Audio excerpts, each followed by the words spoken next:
Ya, di depan kita bisa melihat ada botol-botol, isinya nama-nama.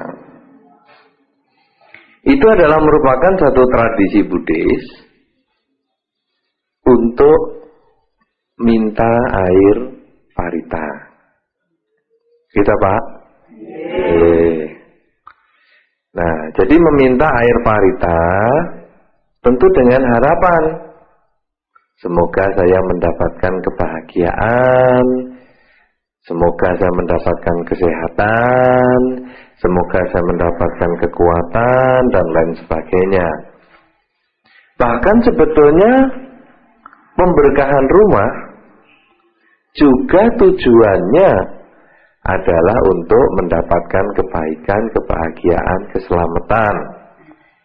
Dereng nate wonten pemberkahan rumah sing karepe ben omah iki nak dienggo, ben omah iki nak digawe marake stres.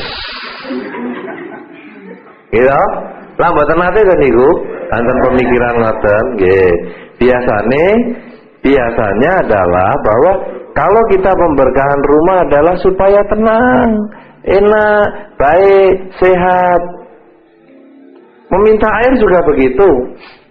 Tidak ada meminta air niate nyuwun toya parita supados ingkang sehat saged terus sakit-sakitan. Ya, boten nonton to nggih.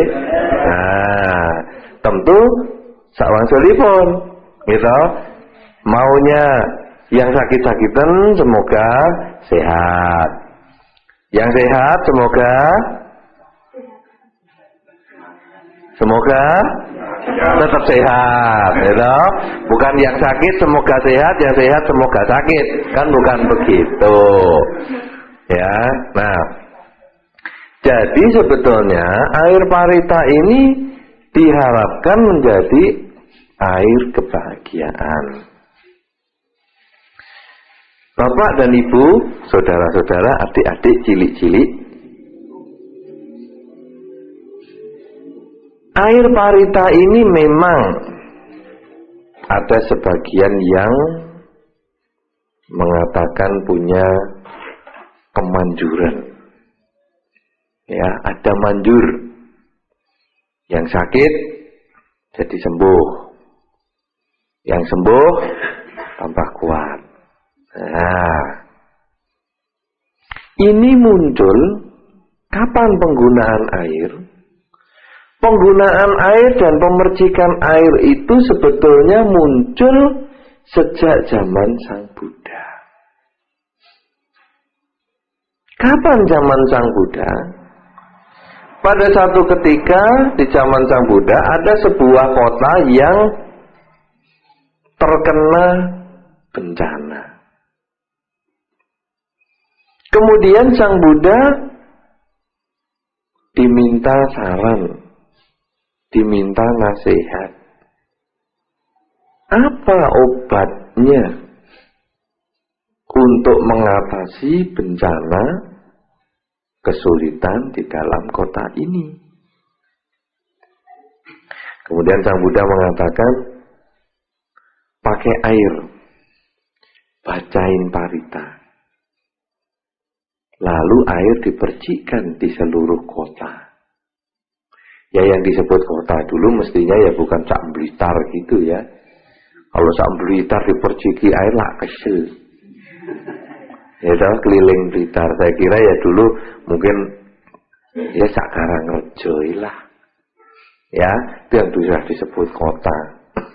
Nah, jadi para biku dengan membaca parita berkeliling kota dan memercikkan air parita. Dengan dibacain parita itu, semua penyakit, semua kesulitan, semua penderitaan menjadi lenyap adanya. Nah, pemercikan air ini juga ada alatnya. Kalau saya lihat alatnya ini damen kayaknya.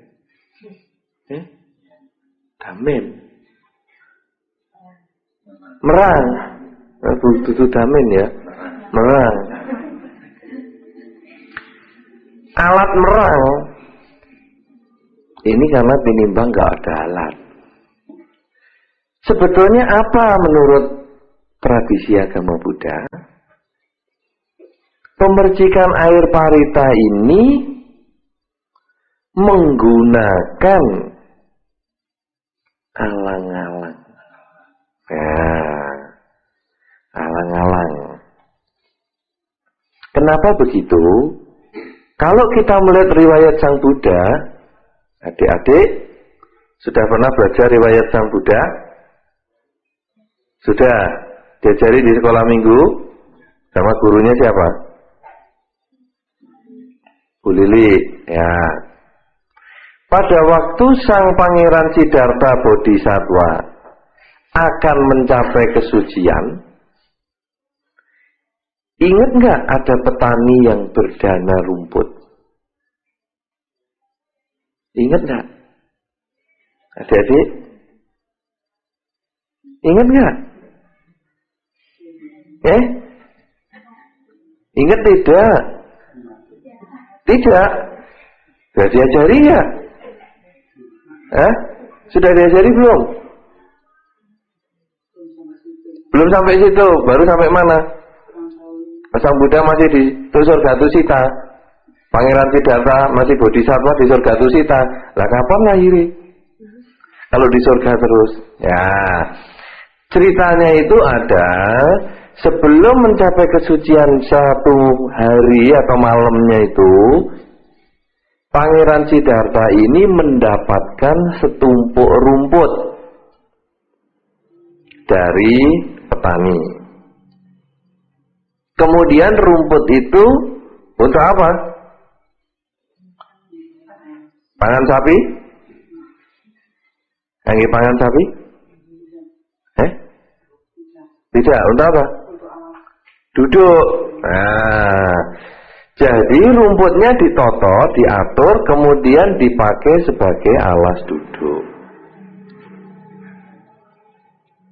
Nah, pada saat malam harinya, itu kan ada Mara segala itu loh, ya, ada cerita Mara dan Bodhisattva bisa mengatasi Mara.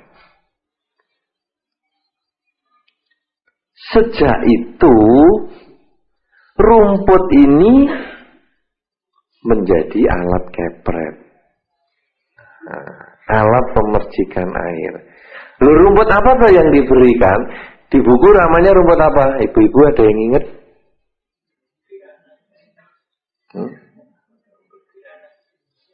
Ya, sering dikenal dengan rumput kusa. Ya, rumput kusa itu kalau di Indonesia namanya jadi alang-alang. Karena ada satu cerita rumput ini kalau dipegang dari belakang menuju ke depan halus. Tapi kalau dari depan menuju ke belakang melukai tangan.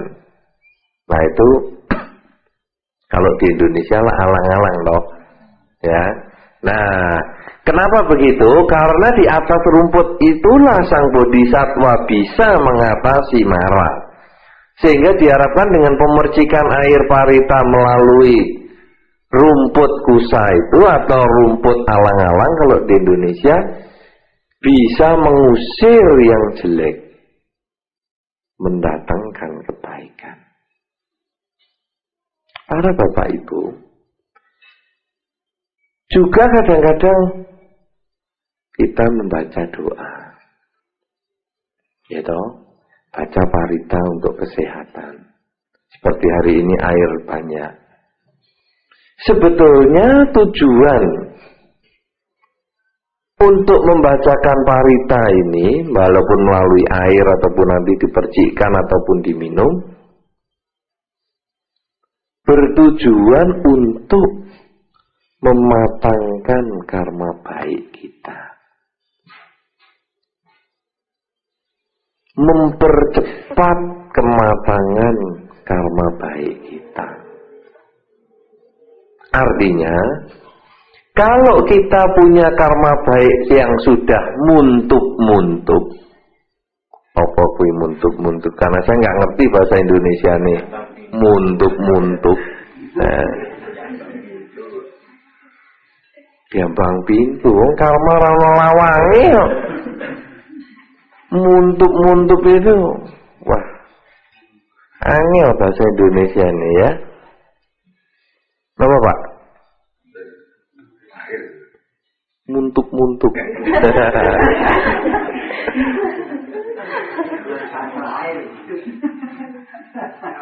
Napa, Pak?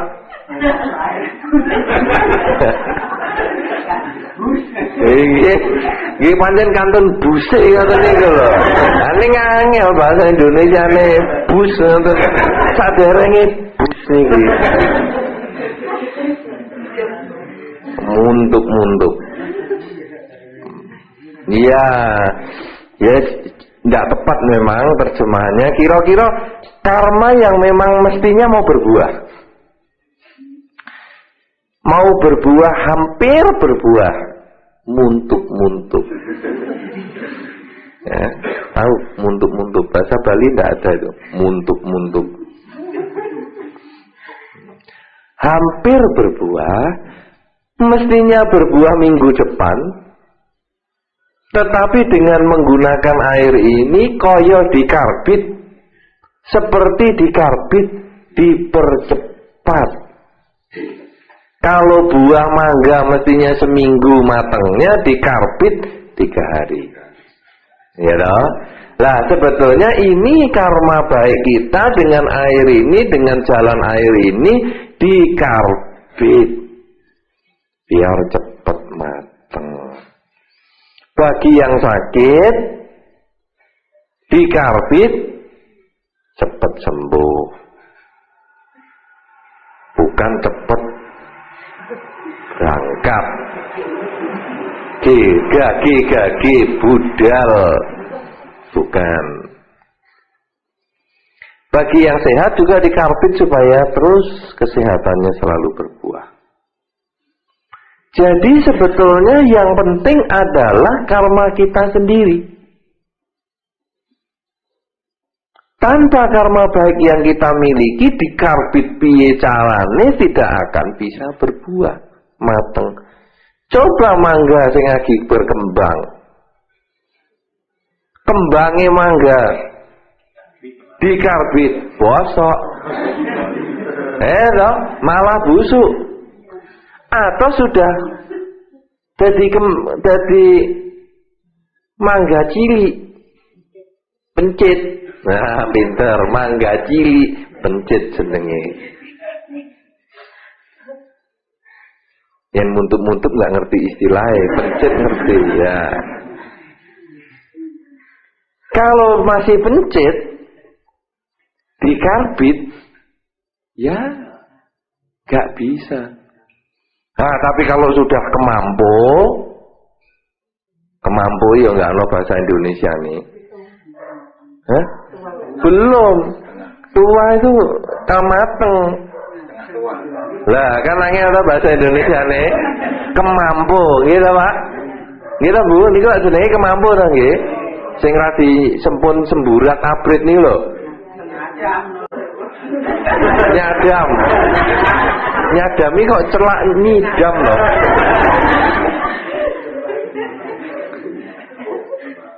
Kemampu. Sing yang bisa dikarbit itu kan kalau kondisi mangganya kemampu. Iya toh? Lah dikarbit 3 hari terus kuning. Koyok mateng. Jadi kalau mangganya memang cukup usianya, dikarbit mateng. Muntuk-muntuk. Wah, nanti bibar kebaktian sing dibahas lah muntuk-muntuk. Apa istilah Indonesia nih muntuk-muntuk? Nah, jadi kalau mangga sudah muntuk-muntuk, kemampu karpe, dikarbit mateng. Nah, sama dengan kita. Kalau air parita ini bisa menyembuhkan orang sakit, umat Buddha tidak ada yang ke rumah sakit. Iya toh? Sakit, baca parita, sembuh. Terus apa lagi? Susah, baca parita langsung cekikian. Ora ono apa-apa cekikian dhewe. Nah, muntuk-muntuk. Ya. Nah, jadi bukan air parita ini yang jadi obat. Yang didongani, kalau didoakan itu bisa sembuh, tidak ada rumah sakit buka. Karena semua tidak pergi ke rumah sakit, tapi mau disembayangi semua. Tapi ternyata rumah sakit tetap ada. Berarti tetap ada orang sakit. Lalu doa ini apa? Mematangkan karma baik. Mengkarbit karma baik. Parita yang kita baca malam hari ini yang demikian banyak, untuk pemberkahan rumah ini juga mengkarbit karma baik. Supaya karma baik yang sudah dimiliki oleh penghuni rumah ini akan mendapat kesempatan lebih cepat berbuah. Itu tujuannya. Nanti pemercikan air parita ke seluruh rumah, yang hari ini pakai merang, mestinya pakai alang-alang. Itu maksudnya adalah mencuci rumah. Tapi kalau saya yang suruh nyuci rumah ini, gobios. Iya toh? Lah saya ndak duwe doyo. Suruh ngepel, suruh ngelapi lawange, wah. Saya gobios. Jadi bagaimana sekarang? Diwakili, diperciki sedikit-sedikit. Nah, nanti sisa air itu dicampur di tampungan air. Sumur. Di sini pakai sumur atau pakai sumur? Nah, campur di sumur. Lah sumur itu nanti karena sudah tercampur ini mau untuk nyuci pintu, mau untuk ngepel, lah itu sudah semuanya kena. Nah, kenapa toko rumah perlu dicuci? Sebetulnya itu sebagai lambang.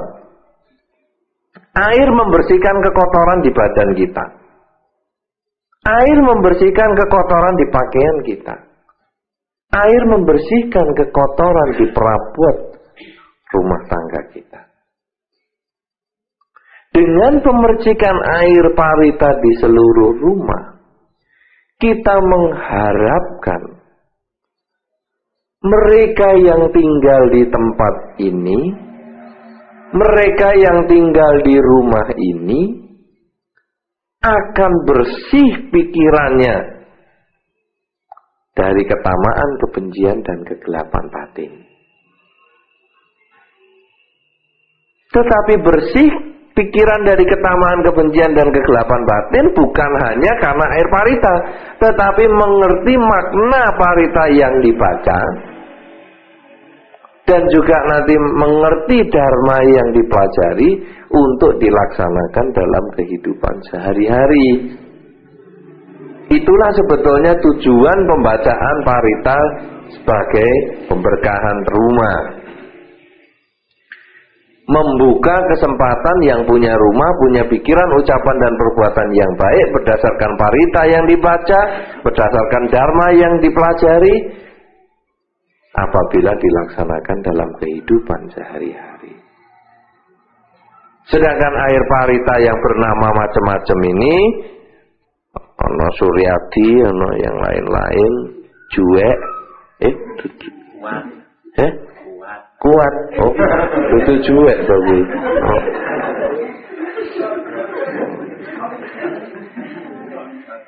Modot, masa ono sing jenenge modot? Itu tadi saya bacanya codot.